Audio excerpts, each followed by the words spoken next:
সবাইকে ওয়েলকাম করছি মার্চ ডিলেটে। আশা করি সবাই ভালো আছেন। এখন আমের সিজন, সবাই আমরা আম খেতে পছন্দ করি, কিন্তু আম কাটাটাকে অনেক সময় ঝামেলা মনে হয়।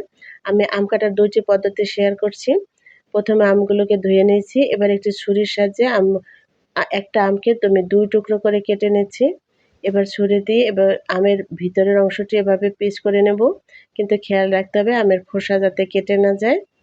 এবার সামান্য নিচে প্রেস করলেই আমের টুকরোগুলো উপরে উঠে আসবে এবং খুব সহজে খেয়ে নেওয়া যাবে।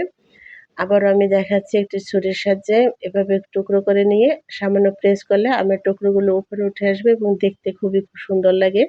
এভাবে প্লেটে সাজিয়ে নিলে আমি আরও একটি আম এভাবে কেটে দেখাচ্ছি। এভাবে আম কেটে নিলে আমের খোসা ছাড়ানোর ঝামেলা থাকে না এবং খুব সহজে খেয়ে নেওয়া যায়।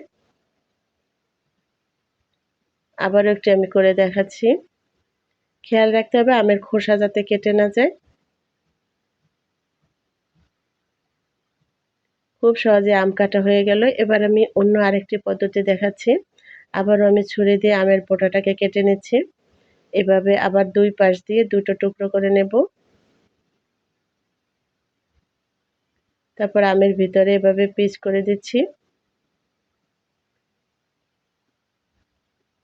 এবার একটি চামচের সাহায্যে আমের এই টুকরোগুলো আমি তুলে নেব।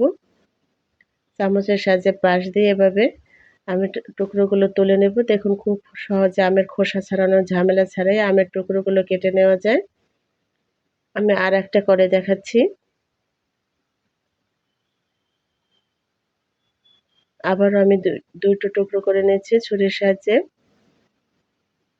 শুধু খেয়াল রাখতে হবে আমের খোসাটা কেটে না যায়। আমের খোসা কেটে গেলে উঠাতে সমস্যা হবে। আবারও আমি যে চামচের সাহায্যে এভাবে তুলে নিচ্ছি, এভাবে খুব সহজে আম কেটে খেয়ে নেওয়া যায়। আশা করি আজকের এই ২ টো পদ্ধতি সবার ভালো লাগবে। সবাইকে অসংখ্য ধন্যবাদ সাথে থাকার জন্য। দেখা হবে অন্য কোনো ভিডিওতে। সে পর্যন্ত সবাই ভালো থাকবেন, সুস্থ থাকবেন।